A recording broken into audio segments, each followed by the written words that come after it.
Welcome back to my channel. ഇന്ന് നമ്മൾ പഠിക്കാൻ പോകുന്നത് 1ാം ക്ലാസ്സിലെ മലയാളത്തിലെ 10ാമത്തെ പാഠമായ പച്ചക്കറി തോണിയാണ്. അപ്പോൾ 1ാം ക്ലാസ്സിലെ മലയാളം, ഇംഗ്ലീഷ്, മാത്സ് ക്ലാസ്സുകൾക്കായി നിങ്ങൾക്ക് ഞങ്ങളുടെ ചാനൽ വിസിറ്റ് ചെയ്ത് ക്ലാസ്സുകൾ കാണാവുന്നതാണ്. ഒപ്പം ചാനൽ സബ്സ്ക്രൈബ് ചെയ്യാതെ ആരെങ്കിലും കാണുന്നുണ്ടെങ്കിൽ ചാനൽ ഒന്ന് സബ്സ്ക്രൈബ് ചെയ്തേക്കുക, ലൈക്ക് ചെയ്യുക, നിങ്ങളുടെ കൂട്ടുകാരിലേക്ക് ഷെയർ ചെയ്യുക. നമുക്ക് പാഠത്തിലേക്ക് പോകാം. പച്ചക്കറി തോണി. കിടന്നു മടുത്തു മത്തങ്ങ നാടു കാണാനിറങ്ങി. എങ്ങോട്ടാ? പൗഡറും പൂശി വഴിയരികിൽ നിന്ന കുമ്പളങ്ങ ചോദിച്ചു. സവാരിക്കിറങ്ങിയതാ, നാടൊന്നു ചുറ്റണം, ഞാനും വരുന്നു. രണ്ടുപേരും കൈകോർത്തു. അവർ നടന്നു. അതാ കുത്തനെ ഒരിറക്കം. അയ്യോ, കാലു തെറ്റുന്നേ, പിടിക്കണേ പിടിക്കണേ. അപ്പൊ എന്താ പറയുന്നത്? മത്തങ്ങ കിടന്നു മടുത്തത് കൊണ്ട് എന്ത് ചെയ്തു? നാട് കാണാൻ ഇറങ്ങി. അപ്പോൾ ആര് കണ്ടു? കുമ്പളങ്ങ. പൗഡറും പൂശി വഴിയരികിൽ നിന്ന കുമ്പളങ്ങ കണ്ടു. അപ്പോ എവിടെ പോകുന്നതാന്ന് ചോദിച്ചപ്പോൾ സവാരിക്ക് പോകുന്നു എന്ന് പറഞ്ഞു. നാടൊന്ന് ചുറ്റണമെന്ന് പറഞ്ഞു. അപ്പോൾ ഞാനും വരുന്നു എന്ന് ആര് പറഞ്ഞു? കുമ്പളങ്ങ പറഞ്ഞു. അവർ രണ്ടും കൂടി നടന്നപ്പോൾ ഒരിറക്കത്തിലെത്തിയപ്പോൾ കാലു തെറ്റിപ്പോയി. ഇനി എന്താ സംഭവിച്ചതെന്ന് നോക്കാം. രണ്ടുപേരുടെയും നില തെറ്റി ഉരുണ്ടുരുണ്ട് താഴോട്ട്. സഹായിക്കാൻ കൈനീട്ടിയ ചേനയും പടവലവും തക്കാളിയുമെല്ലാം കാലിടറി വീണു. അപ്പോ ആരൊക്കെയാ സഹായിക്കാൻ കൈനീട്ടിയത്? ചേന, പടവലം, തക്കാളി അല്ലേ? വായിക്കാം. ഡും ഡും ഡും, ഡുണ്ടും ഡുണ്ടും ഡും ഡും. ഉരുണ്ടുരുണ്ട് എല്ലാവരും ചെന്നു വീണതോ പുഴയിൽ. കഥയിൽ നിന്ന് ചോദ്യങ്ങൾ ഉണ്ടാക്കി പറയാമോ? മത്തങ്ങയും കുമ്പളങ്ങയും വീഴാൻ കാരണമെന്താണ്? അപ്പോ അതൊരു ചോദ്യമാണ്. എന്താണ് കാരണം? കാല് തെറ്റിപ്പോയി അല്ലേ? നാട് കാണാൻ ഇറങ്ങിയത് ആരാണ്? ആരാണ് നാട് കാണാൻ ഇറങ്ങിയത്? നമ്മുടെ മത്തനാണ്. വഴിയിൽ പൗഡർ പൂശി നിന്നത് ആരാണ്? ആരാണ് വഴിയിൽ പൗഡർ പൂശി നിന്നത്? കുമ്പളങ്ങയാണ് അല്ലേ? മത്തങ്ങയും കുമ്പളങ്ങയും എവിടേക്കാണ് പോയത്? സവാരിക്ക്, നാട് ചുറ്റിക്കാണാൻ അല്ലേ? അടുത്ത ചോദ്യം, വഴിയിൽ നിന്ന് പച്ചക്കറികൾ വീണത് എവിടേക്കാണ്? എവിടേക്കാണ് വീണത്? പച്ചക്കറികൾ വീണത് എവിടേക്കാണ്? പുഴയിലേക്കാണ് വീണത്. അടുത്ത പേജ് നോക്കാം. പാട്ടരങ്ങ്. ഒരു പാട്ടാണ് തന്നിരിക്കുന്നത്. അപ്പോ നിങ്ങൾക്ക് ഇഷ്ടമുള്ള ഈണത്തിൽ അത് പാടണം. മത്തൻ, ചേന, കുമ്പളങ്ങ, തിത്തിത്താര തിത്തിത്തൈ. വെണ്ട, ചീര, വെള്ളരിക്ക, തിത്തിത്താര തിത്തിത്തൈ. മത്തൻ, ചേന, കുമ്പളങ്ങ, വെണ്ട, ചീര, വെള്ളരിക്ക. നേന്ത്രക്കായ, പടവലം, മുരിങ്ങക്കായ. ഓ തിത്തിത്താര തിത്തിത്തൈ തിത്തൈ തകതൈതൈതോ. ഓ തിത്തിത്താര തിത്തിത്തൈ തിത്തൈ തകതൈതൈതോ. വെളുത്തുള്ളി, ചുവന്നുള്ളി, കറിവേപ്പും മല്ലിച്ചപ്പും ഇഞ്ചി, പച്ചമുളകുകൾ നിരന്നു നിന്നു. പച്ചക്കറി തോണിയേറി പച്ചക്കറി തുഴയേന്തി പച്ചക്കറി പാട്ടും പാടി വരുന്നു ഞങ്ങൾ. ഓ തിത്തിത്താരാ തിത്തിത്തൈ തിത്തൈ തകതൈതൈതോം. ഓ തിത്തിത്താരാ തിത്തിത്തൈ തിത്തൈ തകതൈതൈതോം. അവിടെ നിങ്ങൾ അത് പൂരിപ്പിച്ചു കൊടുക്കുമല്ലോ. പച്ചക്കറി തോണിയിലേന്തി പച്ചക്കറി തുഴയുമേന്തി പച്ചക്കറി പാട്ടും പാടി കുറെ പേരിങ്ങനെ വരുന്നത് കാണാമല്ലേ? കണ്ടോ? പച്ചക്കറിയുടെ തോണിയാണല്ലേ അത്. അതിലെന്തൊക്കെ പച്ചക്കറികളാണുള്ളത്? മത്തൻ, ചേന, കുമ്പളങ്ങ, വെണ്ട, ചീര, വെള്ളരിക്ക, പിന്നെയോ നേന്ത്രക്കായ, പടവലം, മുരിങ്ങക്കായ, വെളുത്തുള്ളി, ചുവന്നുള്ളി, കറിവേപ്പ്, മല്ലിച്ചപ്പ്, ഇഞ്ചി, പച്ചമുളക് എല്ലാം ഉണ്ട്.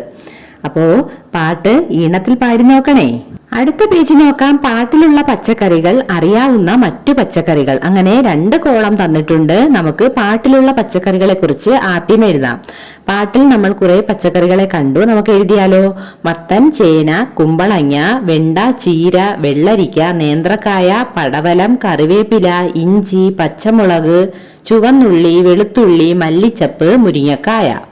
ഇനി അറിയാവുന്ന മറ്റു പച്ചക്കറികൾ: പയർ, പാവയ്ക്ക, കോവയ്ക്ക, ചേമ്പ്, ക്യാരറ്റ്, ബീട്രൂട്ട്, ബീൻസ്, മുള്ളങ്കി, മരച്ചീനി, ഉരുളക്കിഴങ്ങ്, തക്കാളി, അമരയ്ക്ക. ഇതിൽ കൂടുതൽ പച്ചക്കറികൾ നിങ്ങൾക്ക് എഴുതി ചേർക്കാവുന്നതാണ്. പച്ചക്കറികളുടെ ഉപയോഗമനുസരിച്ച് തരംതിരിക്കാം. എങ്ങനെയാണ് തരംതിരിച്ചിരിക്കുന്നത്? ഇലകൾ, കായകൾ, മറ്റു ഭാഗങ്ങൾ. ഇലകൾ ഏതൊക്കെയാണ്? ചീരയില, മുരിങ്ങയില, ചേമ്പില, മത്തനില, കറിവേപ്പില. കായകൾ ഏതൊക്കെയാണ്? വെണ്ടയ്ക്ക, മുരിങ്ങക്ക, വഴുതന, പടവലങ്ങ, തക്കാളി. മറ്റു ഭാഗങ്ങൾ നമ്മൾ ഉപയോഗിക്കുന്നത് ഏതൊക്കെയാണ്? വാഴക്കൂമ്പ്, വാഴപ്പീണ്ടി, ചേമ്പിൻ തണ്ട്, ചേനത്തണ്ട്, മുരിങ്ങാപ്പൂവ്. ഇനി പച്ചക്കറികളെ കുറിച്ചുള്ള കടങ്കഥകൾ നോക്കാം. അടിപ്പാറ, നടുവടി, തലകാട്. എന്താണത്? ചേന അല്ലേ? ചേനയുടെ പടവും അവിടെ കൊടുത്തിട്ടുണ്ട്. അടിപ്പാറയാണ്, നടു വടി പോലെ നിൽക്കും, തലകാട് ചേന. കയ്പുണ്ട് കാഞ്ഞിരമല്ല, മുള്ളുണ്ട് മുരിങ്ങക്കയല്ല, വാലുണ്ട് വാനരനല്ല. ആരാണത് കയ്പുള്ളവൻ? കാഞ്ഞിരമല്ലാത്തവൻ പാവയ്ക്ക. മുള്ളുണ്ടെന്ന് കേൾക്കുമ്പോഴേ അറിയാം പാവയ്ക്കയാണ്. മണ്ണിനുള്ളിൽ പൊന്നമ്മ. മണ്ണിനുള്ളിലെ പൊന്നമ്മ ആരാണ്? പൊന്നുപോലെ ഇരിക്കുന്നവർ. മഞ്ഞളാണ് മണ്ണിനുള്ളിലെ പൊന്നമ്മ. മഞ്ഞളെന്ന് അവിടെ എഴുതണം. അടുത്ത പേജ് നോക്കാം. നന്ദിതയുടെ ഡയറി. നന്ദിത എഴുതിയ ഡയറിയാണേ.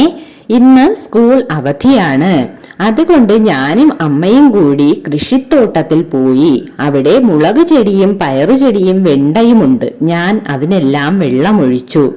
പുഴു തിന്നുന്ന ഇലകളെല്ലാം ഞാൻ പറിച്ചു കളഞ്ഞു. പുഴു വരാതിരിക്കാൻ എല്ലാത്തിനും അമ്മ മരുന്നടിച്ചു. അപ്പോൾ നന്ദിത കൃഷിത്തോട്ടത്തിൽ പോയി മുളക് ചെടിയും പയർ ചെടിയും ഒക്കെ നോക്കിയതിനെ കുറിച്ചാണ് എഴുതിയിരിക്കുന്നത്. Nanditha MS, GLPS, Kizhakkambalam, Kolenchery, Ernakulam. ഒരു കുട്ടി എഴുതിയ ഡയറിയാണ്. കൃഷിപാഠം. നന്ദിത മോളുടെ ഡയറി വായിച്ചല്ലോ. നിങ്ങൾ പച്ചക്കറി കൃഷി ചെയ്യാൻ പഠിച്ചോ? അപ്പോൾ നന്ദിത മോൾ എഴുതിയ ഡയറി നമ്മൾ വായിച്ചു. അവിടെ എന്തിനെ കുറിച്ചാണ് എഴുതിയിരിക്കുന്നത്? മുളക് ചെടി, പയറ് ചെടി, വെണ്ടയെ കുറിച്ചൊക്കെയാണ് എഴുതിയിരിക്കുന്നത്. അപ്പോൾ അതുപോലെ നിങ്ങൾ പച്ചക്കറി കൃഷി ചെയ്യാൻ പഠിച്ചോ എന്നാണ് ചോദിച്ചിരിക്കുന്നത്. കൃഷി രീതിയെ കുറിച്ച് എഴുതാമോ? നിങ്ങൾക്ക് കൃഷി രീതിയെ കുറിച്ച് അറിയാമെങ്കിൽ അത് എഴുതാനാണ് പറഞ്ഞിരിക്കുന്നത്. നമുക്ക് എഴുതിയാലോ? ഏത് പച്ചക്കറി കൃഷി ചെയ്യണമെന്ന് തീരുമാനിക്കണം. അതിനുള്ള വിത്ത് ശേഖരിക്കണം. കൃഷി ചെയ്യാൻ പറ്റിയ സ്ഥലം കണ്ടെത്തണം. മണ്ണ് നന്നായി ഉഴുതുമറിക്കണം. വിത്ത് വിതറണം. വെള്ളവും വളവും നൽകണം. കീടബാധയുണ്ടായാൽ അവയെ നശിപ്പിക്കാൻ ജൈവ കീടനാശിനികൾ ഉപയോഗിക്കണം. ഇതെല്ലാമാണ് കൃഷി രീതിയെ കുറിച്ച് എഴുതാനുള്ളത്. എഴുതുമല്ലോ. ഇനി വിരിപ്പ് കൃഷിയെ കുറിച്ചൊരു പാട്ടാണ്. ഈറ്റ വെട്ടി കാട് വെട്ടി പുതക്കാട്ടിൽ തീയരിച്ച് വിരിപ്പിടം തീയരിച്ച് അമ്മ വിളിച്ചു അച്ഛൻ വിളിച്ചു വീട്ടുകാരും നാട്ടുകാരും ഊരാകെ ഒത്തുവിളിച്ചു. ചീരവിത്തേ ചോളവിത്തേ കടുകു തുവര അമരവിത്തേ ചാമവിത്തേ വരകുവിത്തേ നെല്ല് വെള്ളരി മത്തൻ വിത്തേ പുതുമഴയിൽ കൺതുറന്ന് പൂവിരിഞ്ഞ് കായ ചാഞ്ഞ് എന്നുമെന്നും വിളവുകാലം എന്നുമെന്നും വിളവുകാലം.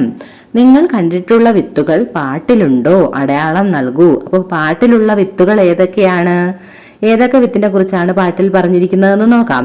ചീരവിത്ത്, ചോളവിത്ത്, കടുക് തുവര അമരവിത്ത്, ചാമവിത്ത്, വരകുവിത്ത്, നെല്ല് വെള്ളരി മത്തൻ വിത്ത്. ഈ വിത്തിനെ കുറിച്ചൊക്കെയാണ് പാട്ടിൽ പറഞ്ഞിട്ടുള്ളത്. ഇതിൽ നിങ്ങൾ കണ്ടിട്ടുള്ള വിത്തുകൾക്കു നേരെ ടിക്ക് മാർക്ക് ചെയ്യുക. ഇതിൽ എന്തിനെ കുറിച്ചാണ് പറയുന്നത്? കൃഷി ചെയ്ത് വിളവെടുക്കുന്നതിനെ കുറിച്ചാണ് പറയുന്നത്. വിരിപ്പ് കൃഷിയെ കുറിച്ചാണ് ഇതിൽ പറയുന്നത്. വിരിപ്പ് കൃഷിയുടെ ഓരോ ഘട്ടവും വിശദീകരിക്കുന്നുണ്ട്. ഈറ്റ വെട്ടി കാട് വെട്ടി പുതക്കാട്ടിൽ തീയരിച്ചാണ് വിരിപ്പിടം ഉണ്ടാക്കുന്നത്. അവിടെയാണ് കൃഷി ചെയ്യുന്നത്. അവിടെ എങ്ങനെയാണ് കൃഷി ചെയ്യുന്നത്? ആ വിരിപ്പിടം ഉണ്ടാക്കി അതിന് മുകളിൽ വിത്ത് നട്ടതിന് ശേഷം വിത്തിൽ പുതുമഴ പെയ്ത് പൂ വിരിഞ്ഞ് കായ വന്ന് എന്നുമെന്നും വിളവുകാലം എന്നാണ് പറയുന്നത്. നമുക്ക് അടുത്ത പേജ് നോക്കാം. Bye bye Kuro, bye bye Tron. റോഡിന്റെ വശം ചേർന്ന് ഒരു കുട്ടി റോബോട്ട് നടന്നു വരുന്നു. നമുക്ക് ചിത്രത്തിൽ കുട്ടി റോബോട്ടിന്റെ ചിത്രം കാണാം. കുറെ കുട്ടികൾ കുട്ടി റോബോട്ടിന്റെ അടുത്തേക്ക് നടന്നു ചെല്ലുന്നു. അതും നമുക്ക് ചിത്രത്തിൽ കാണാം. കുട്ടികൾ, നിന്റെ പേരെന്താണ്? കുട്ടി റോബോട്ട്. കുറോ. കുറോ എന്ന പേര് എങ്ങനെയാണ് വന്നത്? കുട്ടിയുടെ കൂവും റോബോട്ടിന്റെ റോയും ചേർന്ന് കുറോ. കുട്ടികൾ, കൊള്ളാം, നല്ല പേര്. നീ കളിക്കാൻ കൂടുന്നോ? അപ്പൊ കുറോ എന്ത് പറഞ്ഞു? ഞാൻ റെഡി. കുറോയും കുട്ടികളും പന്ത് കളിക്കുന്നു. അതിനുശേഷം എന്താണ് സംഭവിച്ചിരിക്കുക? അവിടെ താഴെ മരച്ചുവട്ടിലായിട്ട് കുറോയുടെ അടുത്ത് കുറെ നായകൾ നിൽക്കുന്നുണ്ട്. അവരെന്തോ സംസാരിക്കുന്നുണ്ട്. പന്തുകളി കഴിഞ്ഞ് കുട്ടികളെല്ലാം പോയപ്പോൾ കുറോയുടെ അടുത്ത് വന്ന് നായകൾ കുരയ്ക്കാൻ തുടങ്ങി. കുറോ, നിങ്ങളെ കണ്ടിട്ട് കുറേ ദിവസമായി ഭക്ഷണം കഴിക്കാത്ത പോലുണ്ടല്ലോ. നിങ്ങൾക്ക് വിശക്കുന്നുണ്ടോ? നായകൾ, വിശക്കുന്നുണ്ട്, ഞങ്ങൾക്ക് ആരും ഭക്ഷണം തരുന്നില്ല എന്ന് നായകൾ പറയുന്നു. അടുത്ത പേജ് നോക്കാം. ചിത്രത്തിൽ നമുക്ക് ട്രോണിനെ കാണാം അല്ലേ? കുറോ, ഭക്ഷണം വേണമെങ്കിൽ കൃഷി ചെയ്യണം. നിങ്ങൾക്ക് വേണ്ടി ഞാൻ കൃഷി ചെയ്യാം. നിങ്ങൾ എന്റെ ഒപ്പം നിൽക്കുമോ? നായ: തീർച്ചയായും, ഞങ്ങൾ ഒപ്പം നിൽക്കാം. അകലെ ഒരു വീട്ടിൽ വിത്തുണ്ട്, പക്ഷെ ആര് കൊണ്ടുവരും? കുറോ: അതിന് വിഷമിക്കേണ്ട, ഞാൻ ട്രോണിനെ വരുത്താം.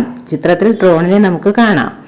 ഒരു നായ ട്രോണിനൊപ്പം പോയി വിത്തെടുത്തിട്ട് വന്നു. എന്നിട്ട് കുറോയുടെ കയ്യിൽ കൊടുത്തു. കുറോ ഇനി ഒറ്റയ്ക്ക് ചെയ്തോളാം എന്ന് പറഞ്ഞു. എന്നിട്ട് നിലം ഉഴുതുമറിക്കാൻ തുടങ്ങി. വിത്തിട്ടു, വെള്ളമൊഴിച്ചു, വളമിട്ടു, കീടങ്ങൾ വരാതിരിക്കാൻ കീടനാശിനികൾ ഉപയോഗിച്ചു. അങ്ങനെ മാസങ്ങൾ കഴിഞ്ഞു. പാടം വിളഞ്ഞു. കുറോയും കുട്ടികളും തമ്മിലുള്ള സംഭാഷണം നിങ്ങൾക്ക് ഇഷ്ടമുള്ള രീതിയിൽ മാറ്റി എഴുതാവുന്നതാണ്. അപ്പോൾ കുറോ ഭക്ഷണം വേണമെങ്കിൽ കൃഷി ചെയ്യണമെന്നാണ് നായകളോട് പറഞ്ഞത്. അപ്പോൾ നായകൾ എന്ത് പറഞ്ഞു? ഞങ്ങളും സഹായിക്കാമെന്ന് പറഞ്ഞു. കുറോ ആരെ വിളിച്ചു വരുത്തി? ട്രോണിനെ വിളിച്ചു വരുത്തി. ട്രോണിനോടൊപ്പം ഒരു നായയും കൂടി പോയി വിത്തെല്ലാം ശേഖരിച്ചുകൊണ്ട് വരുന്ന ചിത്രം നമുക്ക് കാണാം. അതിനുശേഷം കുറോ നിലം ഉഴുതു, വിത്തിട്ടതിന് ശേഷം വെള്ളമൊഴിച്ചു, വളമിട്ടു, കീടങ്ങൾ വരാതിരിക്കാൻ കീടനാശിനികളും തളിച്ചു. അങ്ങനെ മാസങ്ങൾ കഴിഞ്ഞപ്പോൾ പാടം വിളഞ്ഞ് എന്ത് ചെയ്തു? വിളവെടുക്കാനുള്ള സമയമായി. അടുത്ത പേജിലെ ചിത്രം കണ്ടോ? കുറോ കൃഷി ചെയ്യുന്ന ചിത്രമാണ്. നാളുകൾക്ക് ശേഷം വിളഞ്ഞു കിടക്കുന്ന പാടത്തിന്റെ കരയിൽ ട്രോണും കുറോയും നാൾക്കുട്ടികളും സംസാരിക്കുകയാണ്. അപ്പോൾ കുട്ടികൾ വന്നു. വിളഞ്ഞു കിടക്കുന്ന പാടത്തിൽ ആരൊക്കെയാണ് സംസാരിക്കുന്നത്? പാടത്തിന്റെ കരയിൽ നിന്ന് ട്രോണും കുറോയും നായ്ക്കുട്ടികളുമാണ് സംസാരിക്കുന്നത്. നമുക്ക് നോക്കാം. കുട്ടികൾ: ഹായ് കുറോ, സുഖമാണോ? കുറോ: ഹായ് സ്നേഹിതരെ, നിങ്ങൾക്ക് സുഖമാണോ? കുട്ടികൾ: എന്തിനാ കുറോ ഞങ്ങളെ വിളിച്ചത്? കുറോ: ദേ കണ്ടോ, ഞങ്ങൾ കൃഷി ചെയ്തതായത്. കുട്ടികൾ: നല്ല വിളവുണ്ടല്ലോ. കുറോ: ഈ വിളവെല്ലാം നിങ്ങൾക്ക് തരാനാ ഞങ്ങളുടെ തീരുമാനം. പക്ഷേ ഒരു കാര്യം. കുട്ടികൾ: എന്താ കുറോ? ട്രോൺ: വിളവെല്ലാവരും തുല്യമായി ഭാഗിച്ചെടുക്കണം. അപ്പോൾ കുറോ എന്ത് പറഞ്ഞു? കുറോ: ഈ നായ്ക്കൾക്ക് എന്നും ഭക്ഷണം കൊടുക്കണം. കുട്ടികൾ: സമ്മതം. Kuro: bye bye. നായകൾ: bye bye Kuro, bye bye Tron. അങ്ങനെ കുറോ കൃഷി ചെയ്ത വിളവെല്ലാം ആർക്ക് കൊടുത്തു? കുട്ടികൾക്ക് കൊടുത്തു. എന്നിട്ട് കുറോ ഒരു കാര്യം കൂടി പറഞ്ഞു: എല്ലാവരും തുല്യമായി ഭാഗിച്ചെടുക്കണം, ഒപ്പം ഈ നായകൾക്കെന്നും ഭക്ഷണം കൊടുക്കുകയും വേണമെന്ന് പറഞ്ഞു. കുട്ടികൾ അതിന് സമ്മതിക്കുകയും ചെയ്തു. കുറോയെയും നായകൾ കുറോയ്ക്കും ട്രോണിനും ബൈ ബൈ കൊടുത്താണ് പിരിഞ്ഞത്. അടുത്ത പേജ് നോക്കാം. ട്രോണിനൊരു കത്ത്. അപ്പോൾ കുട്ടികൾ ട്രോണിന് എഴുതുന്ന ഒരു കത്ത് എഴുതാം. പ്രിയപ്പെട്ട ട്രോൺ, നിനക്ക് സുഖമാണോ? ഞങ്ങൾക്ക് എല്ലാവർക്കും ഇവിടെ സുഖമാണ്. കുറോ വിളിച്ചപ്പോൾ നീ വന്നു. കൃഷി ചെയ്യാനുള്ള യന്ത്രങ്ങൾ കൊണ്ടുവരാനും വിത്തുകൾ കൊണ്ടുവരാനും നീ കുറോയെ സഹായിച്ചു. കുറോ കൃഷി ചെയ്ത പാടത്ത് നല്ല വിളവുണ്ടായിരുന്നു. എന്നും നായകൾക്ക് ഭക്ഷണം കൊടുക്കണമെന്ന് കുറോ ഞങ്ങളെ കൊണ്ട് സമ്മതിപ്പിച്ചു. ഞങ്ങളിപ്പോൾ എന്നും നായകൾക്ക് ഭക്ഷണം കൊടുക്കുന്നുണ്ട്. ഇതിനെല്ലാം സഹായിച്ചത് നീയാണ്. നീ ഉള്ളത് കൊണ്ട് നായകളുടെ വിശപ്പ് മാറി. ഒരുപാട് സ്നേഹത്തോടെ, കുട്ടികൾ. അപ്പോൾ നിങ്ങൾക്ക് ഇഷ്ടമുള്ള രീതിക്ക് കത്ത് മാറ്റി എഴുതാവുന്നതാണ്. നമ്മൾ പച്ചക്കറി തോണി എന്നുള്ള ഈ പാഠത്തിന്റെ എല്ലാ പ്രവർത്തനങ്ങളും ചെയ്തു കഴിഞ്ഞു. അപ്പോൾ അടുത്ത ക്ലാസ്സിൽ ഈ പാഠത്തിന്റെ ആക്ടിവിറ്റി ബുക്കിലെ ആക്ടിവിറ്റീസുമായി കാണാം. അപ്പോൾ എല്ലാവരും നന്നായിട്ട് പഠിക്കുക.